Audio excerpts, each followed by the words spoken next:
Hey, what's up, guys? Welcome back to Life, Liberty, and Adventures. Today's adventure is detailing the Jeep post Bantam. So, we're going to do my Jeep first. We'll probably do Steve's Jeep tomorrow. So, as you can see, Steve is already busy at work. He has got my Jeep up on blocks. Oh my God.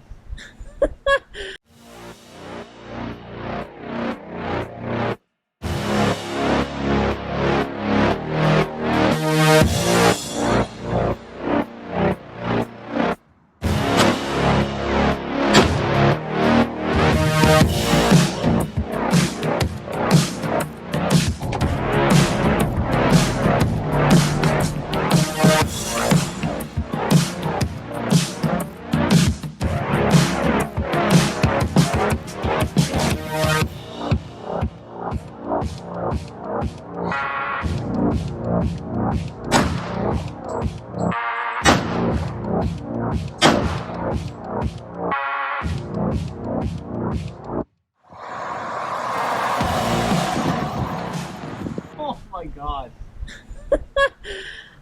What do you think, babe? Shit. Wait till you see this. Pretty bad. Yeah. Should I get underneath there? Well, you get on the creeper and you can see here. That's a lot more comfortable than Oh my gosh. Don't forget your hair caught in the wheels. Check this out, guys. Holy crap. This is wild. There's mud everywhere, like in every crack and crevice.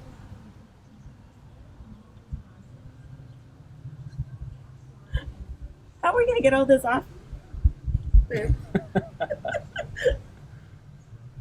Well, we're going to get as much off as we can. I don't know that we're going to get it all off. But we're going to get But nothing looks damaged, right? Well, I'll reserve that comment until after we get it all clean. Until we get it all clean. I doubt there's anything damaged, but This thing is like super fun. I could just roll around on this. just until you get your hair caught under a wheel, then you're going to have That would suck. Here, I'll give this back to the expert. So we're going to use a power washer underneath it Yep. and spray it down. That's the plan. Now, I will just say I have sprayed this down 3 times since Bantam. It's been a week. So we sprayed them down. We took it to the car wash Sunday evening when we left Bantam and used the power washer there at the car wash to spray them down really good, get the tires and the wheel wells and all of that as good as we could. Got the front radiator. We did not lift the hood of mine. I don't know. Did you lift your hood and do under yours after I left, babe? I did. You did? Yeah, we did not do that to mine while we were there. And I got a little bit underneath the Jeep, but I wasn't really thinking too much about, any of that. And then, and everything was driving well with it. And then I guess it was Monday, I went out to get groceries and do some errands and put some gas in the Jeep, and everything was running fine.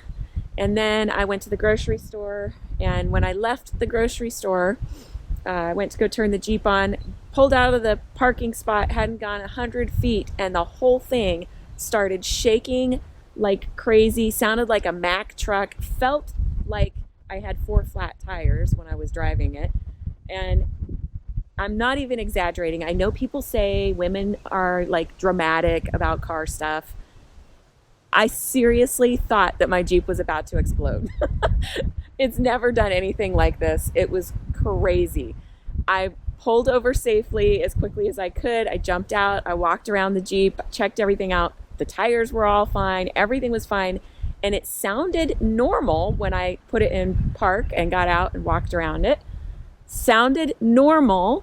But the one thing that I did take note of is the fan had turned on. So So I don't know if it was related to the fan or not, but uh, I got back in. I was like, well, I still got to get home. I got groceries in the Jeep, so I got back in and put it in drive, drove home. Didn't seem to have any issues with it after that getting home. Um, and then it was just kind of strange after that. Like sometimes it would run good and like there was nothing going on, and then out of the blue it would start in again. And it seemed like every time it started in again with it, it was a little bit more mild each time, but the one thing it always came back to was the fan being on. So I don't know if there's mud stuck somewhere inside that we just can't see, can't get to. I don't know. Very crazy. So I'm excited to get it cleaned up and detailed. I always like how nice it looks when it's clean. It's looking pretty ugly right now. It's looking pretty ugly right now, yeah. I'm always so appreciative of Steve. Oh my gosh.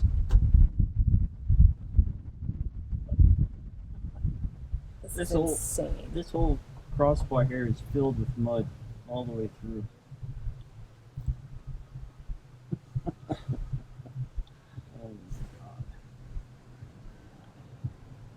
What the things that we do with a $50,000 Jeep.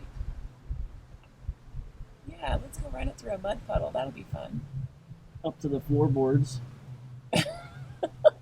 It was a lot of fun.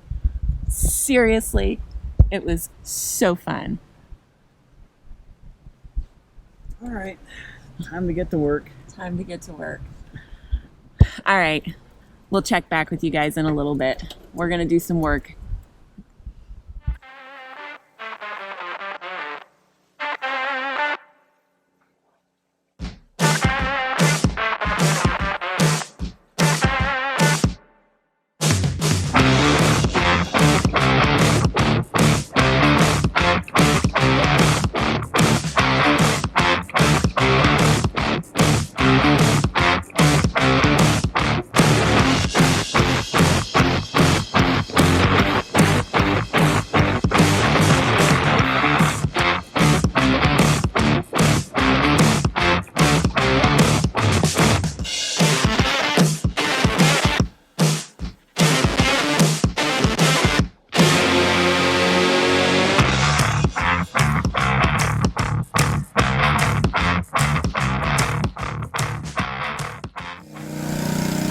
Seriously, ladies, let me come up here where it's not so loud. Seriously, ladies, find yourself a man who works hard, who's intelligent, who's not afraid to get dirty, who's not afraid to put in the hard work, who's resourceful and handy. That's what I found in Steve. He is amazing. I cannot believe I am so lucky to have found this guy. I mean, you just saw it.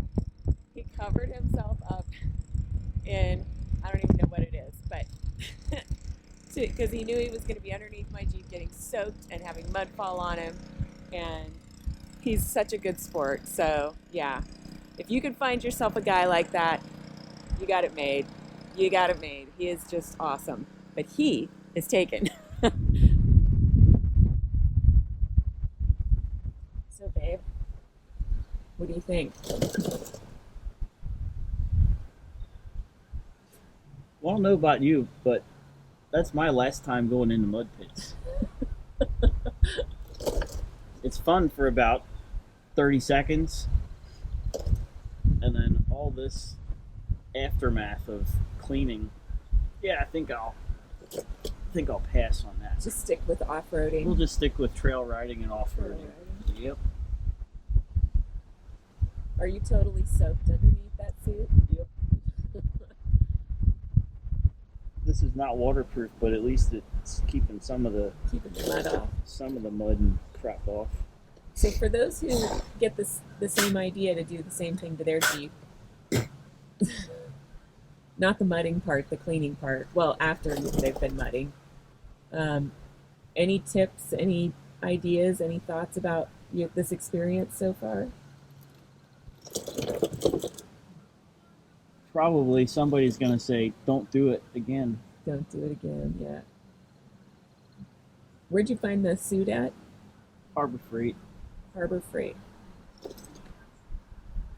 There's even dirt in the pulleys on the engine. Mud. Really? Yep. Yeah, I still got a good bit to wash yet. Look Can at you the. imagine the people that have Jeeps that go mudding all the time and never wash them? They just keep the mud on them all the time. I wouldn't want to work on them. So when we get our our play Jeep, are we gonna mud that? What do you think? A plate Jeep, probably. We'll be less concerned about it We'll be a little less worried about it. being clean and everything. This is, by the way, this is, for those of you who don't know, this is my daily driver. So it is my only vehicle, and I need it to be in good running condition so that I don't have issues. Yeah, we're gonna have to re-undercoat it this fall. Yeah. Before winter time. Because I'm like washing everything off. It's all right. I appreciate you doing this so much. You're so good to me. Look at this. Ew. Did you find any fish or anything in there too? Not yet. Not yet. It's pretty good. It's probably about 70%, 80% clean. That's good. Getting there. Heck of a lot better than it was, that's for sure. Yep. Like literally, you couldn't tell what color any of these pieces of metal were.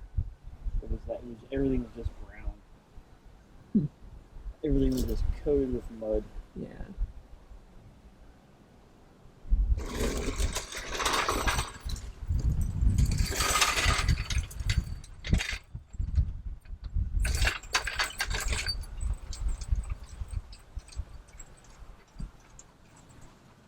Look at the good job that Steve did. So much better.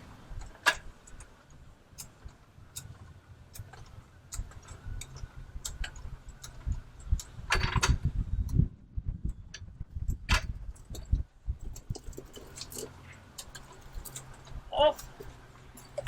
There I go, rolling over my hair, like you said. Yeah. Shit. And we just finished washing the Jeep and going underneath it to take a look and see how it looks. It looks so much better.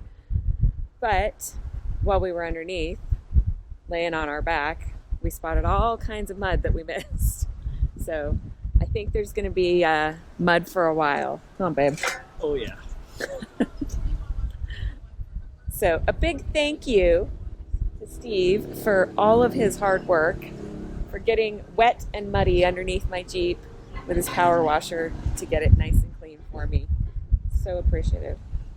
So anyway, that's all for now. We will see you next time at Life, Liberty, and Adventures. Stay tuned. Bye.